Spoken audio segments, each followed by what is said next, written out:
thanks for everyone's patience. I appreciate it very much. So just a few statements to make, and then certainly open up to questions for myself. I'm joined today by Doug Gilchrist, the city manager, as well as Lance Kfish, our risk manager, and we'll be happy to take your questions after I read my statement and have some information to pass along to our residents. So really appreciate the work that you're doing to keep our residents informed. So as you know, a lot has happened in ways that many of us couldn't have even imagined just 1 week ago. We are living in uncertain and unprecedented times. With the news reports every day about the escalation of the COVID-19 pandemic in British Columbia, it's natural to feel concerned for our health, for our economy, and for our society. I want to thank all healthcare providers, senior home care staff, first responders, and everyone else on the front lines of this battle who are providing essential services. These include everything from the truck drivers and grocery store employees who keep our food supply chain functioning, to the child care and elder care workers who allow healthcare professionals and other essential service workers to do their job. I know there are many people in our community that have to go to their places of work right now. People who work in the hospitals, medical centers, grocery stores, first responders, child care workers, janitorial staff, and many of our city employees. I want every one of them to know that they have our sincere gratitude and appreciation. We will be placing hearts at the front of City Hall as symbols of thanks to all our frontline workers who have to continue to leave their homes to go to work and do not have the ability to work from home or take time off. I would encourage anyone to do the same on the front windows and doors so that our neighbors driving past our homes know that they have our full support. Your vigilance, compassion, service, and courage are inspiring and appreciated by City Council, city staff, and the citizens of Kelowna. First and foremost, I want to urge everyone to listen to the regular updates from BC's medical health officer and follow her advice. Social distancing, hand washing, stay home if you're sick, and avoid unnecessary travel around our community. These measures are being taken to save lives, particularly the lives of the most vulnerable citizens, our parents and grandparents, people with compromised immune systems, and respiratory ailments. However, as we've seen from examples around the world, no one is immune.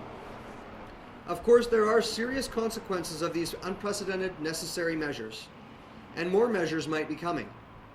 But these measures give us our best chance to avoid the long-term repercussions of not doing everything we can now to minimize the spread of the virus. We have been asked why we haven't issued a local state of emergency.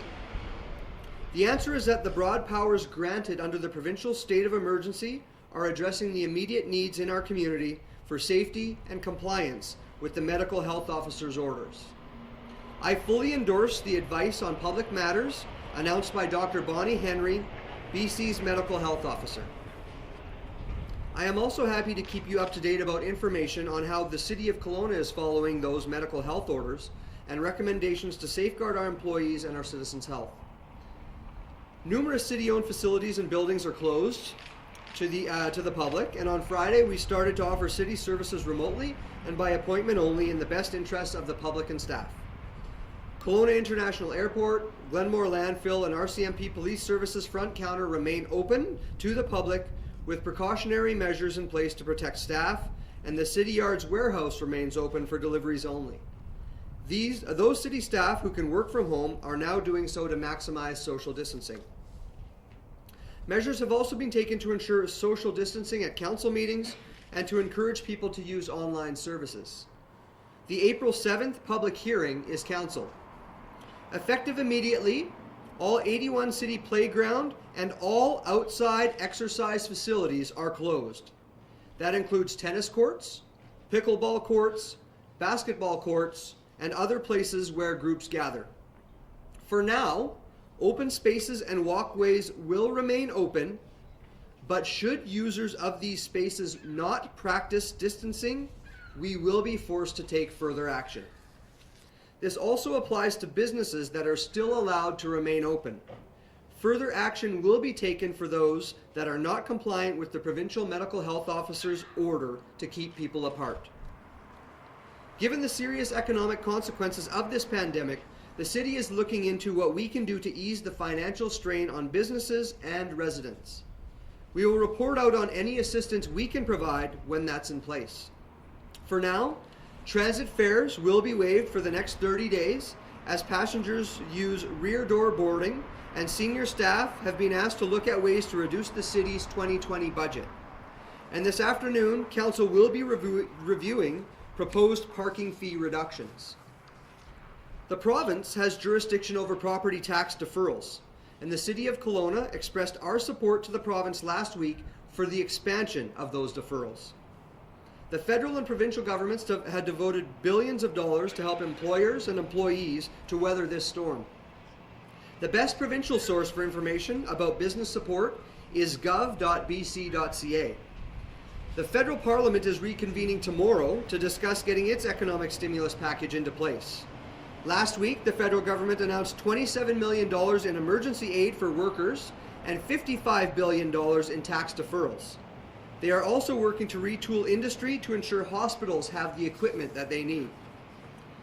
Among the proposals is a business credit availability program to support financing in the private sector through the Business Development Bank of Canada and Export Development Canada. Visit bdc.ca to get the details on these programs and others to help businesses. For people whose employment is interrupted, visit canada.ca to learn more about the no-wait period to receive employment insurance benefits if you're laid off due to the pandemic. Late last week, the federal government clarified temporary foreign workers will be allowed to enter Canada and isolate themselves for 14 days, which is vital to our agricultural community. And this morning, the government announced another $5 billion in lending capacity through Farm Credit Canada. The province announced this weekend it is preparing to enact rent and eviction protection measures, making sure those dovetail with how the federal government is responding on this issue. We are told that these extraordinary measures are just the beginning, and there will be more announcements made by senior levels of government in the coming days to protect Canadians. In the meantime, we encourage you to continue to support local businesses, many of which have now started online options. The city's critical response team has been working for several weeks and continues to put numerous changes into action every day. Contingency planning is in place to ensure essential services can be and will be maintained. And we are working collaboratively with our regional partners to ensure we are ready to support needs that arise as this situation evolves. Given the fluidity of the situation, I encourage you to follow federal and provincial communication channels that have the most up-to-date information. The City of Kelowna will continue to partner with our local media and use our online and social media channels to keep you up to date on city business as related to this fast-moving pandemic. So in closing, I repeat that we need everyone to follow the rules the BC Medical Health Officer has in place to keep everyone safe. If we follow those directions, we have a great chance to save lives in our community. And along the way, we can reconnect with what it means to be a good neighbor and a good citizen. Help those who need it, be considerate to others around us, express gratitude to others who are serving our community. Together, we will get through this. Thank you. Open to your questions. What about the shower stations or the wash stations for homeless people? We need to keep clean too. And there's no information coming our way. We don't know who to speak with. And is there anything at all like? Sure. So the City of Kelowna continues to work with our social agency providers, and we are looking at those very things. And so we are cognizant of those needs and are working with the provincial government, particularly through BC Housing, as well as our social service agencies to provide those services. So I have no imminent information for you. I'm not sure if Lance has anything further to add on that subject, but it is a work in progress, and we are working with our social agencies for services like that. Thank you.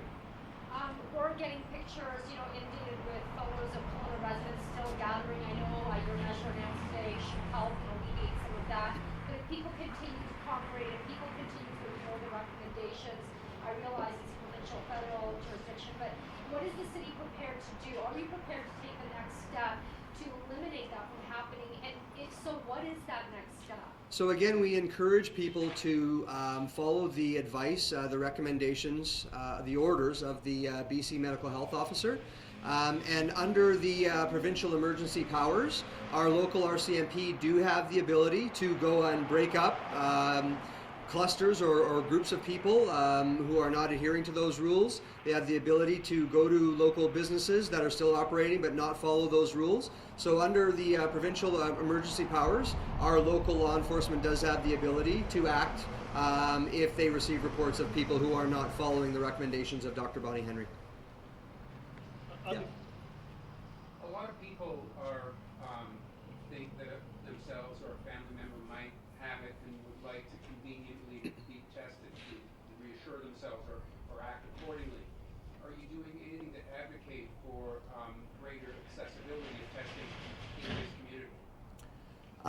Again, we continue to liaise with the provincial government, and certainly that is something that we continue to advocate for. But that's, again, advocacy is our only tool when it comes to that, and we will continue to do that because it, again, helps reassure our residents, and that's something we certainly want to have happen. So I'm almost a senior.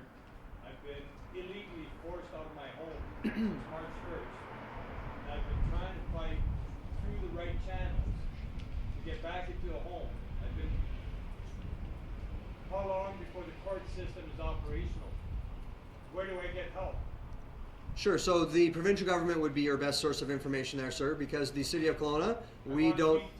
Fair enough, but the City of Kelowna does not administer the judicial system in our province. So unfortunately, I can't. I don't have any information for you. I'm sorry. Is anything on Sir. the open? Other municipalities day by day are declaring states of emergency. It seems the opinion it's not a matter of if but when. Why not call a state of emergency right now? Firstly, I think that, and I addressed in my comments, that any of the tools that we need to enforce the provincial medical health officer's orders, we already have the ability to enforce. So at this point, we don't see how a state of emergency would give us any more authority than what we already have. And I think that you will see over the coming days, I think you will start to see municipalities not issue local states of emergencies. I actually think you'll see municipalities stop doing that, and I believe that I think most of us are on the same page when it comes to taking the advice of our medical health officer provincially. How long would it take you to declare that? How long would it take us to declare? A state of emergency would require council vote, or would it be? I think I may defer to the city manager in terms of protocol, but I believe, actually, I'm not even sure what, Lance, you want to take that one? Sure. Lance Capish, risk manager. With respect to the time it takes to declare a local state of emergency, we can do that very quickly. The mayor has the power to do that, and then later have it ratified by council. And really, what it comes down to is those powers that will become available to us by doing that. They can become available immediately after that declaration. The province does sign off on it. However, given the dialogue we have with them and the instantaneous communication that's going on right now, the time would be very quick. I think wearing gloves is half the solution. Why is there no talk about wearing gloves? Any other questions? Yeah, off topic, former mayor passed away. Yes. Any comment on any thoughts? Did you ever give any advice over? Sure. So actually, I'll be making a statement at the start of our council meeting in regards to the passing of Mayor Jim Stewart. But I didn't know him all that well personally. He was a family friend of my grandfather's, but I didn't have a lot of opportunity to interact with Mayor Stewart. But certainly, and I'll be reading a statement in regards to his political history, volunteer history, very extensive. His fingerprints are all over this community, and it's a tremendous loss for our city. I thought it was physical distancing. Sure. So what's the difference in the province declaring a state of emergency versus the city doing so, in terms of the powers it enables you to enact? You know what, I can't speak to that, and perhaps either Doug or Lance may have some more information in terms of what differs. But I think in this particular instance, because every municipality is in the same boat, really at the end of the day, the provincial state of emergency, I think gives all municipalities the tools that we need at this point to enforce the things that they've ordered or are recommending. And so that's why we think that right now a local state of emergency really wouldn't allow us to do more than what we are already allowed to do. Can I just ask, you've obviously yourself seen some of the photos that are emerging launching, again, going back to the clusters of people and people congregating, I'm sure you've seen photos yourself. Your thoughts on this, of people continuing to ignore the rules? Yeah, I think it's frustrating, and that's why we're taking some of the measures again that we are today, and perhaps more will be needed in the future. And so it's frustrating, and I think that there's just a level of, I think it's, it can't happen to me, it won't happen to me. And I think that this is a little bit different than maybe previous circumstances, and that this is in fact happening to us. This could happen to me. And so I really wish that people would take this more serious. And so that's the reason for today's closures and potential action further down the line. What would be that potential action, though? Well, What can you do? Sure. Well, I think we could see potential closures of our waterfront, of Knox Mountain, of all city parks. But again, we don't want to have to do that if we don't have to. If people follow the recommendations, then you know what? We can all still be able to self-isolate, keep the appropriate distance, but still be able to get out and enjoy some sunshine so that we don't go stir crazy inside.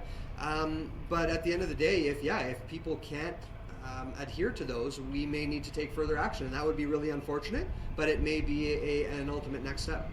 What would be the purpose of waiving parking, waiving transit, if your goal is to have people stay at home, close down their businesses, stay safe? It seems counterintuitive. Well, there are still, as of now, again, these are recommendations of the medical health officer, so restaurants are still able to provide takeout food, for example. So to have a person be able to come down and pick up their food without having to pay for parking. You're supporting a local business, you're adhering to the BC medical health officer's recommendations, and so I wouldn't say it's entirely counterintuitive. As of now, it's still in line with some of the recommendations of the medical health officer. But again, this is pretty fluid, and so if things change and if we see an influx of people who are clustering and gathering in places where they shouldn't be, perhaps we'll have to pull those back. But we're just trying to strike a balance here between health and also supporting our local businesses where it's appropriate to do so. Thanks, everybody.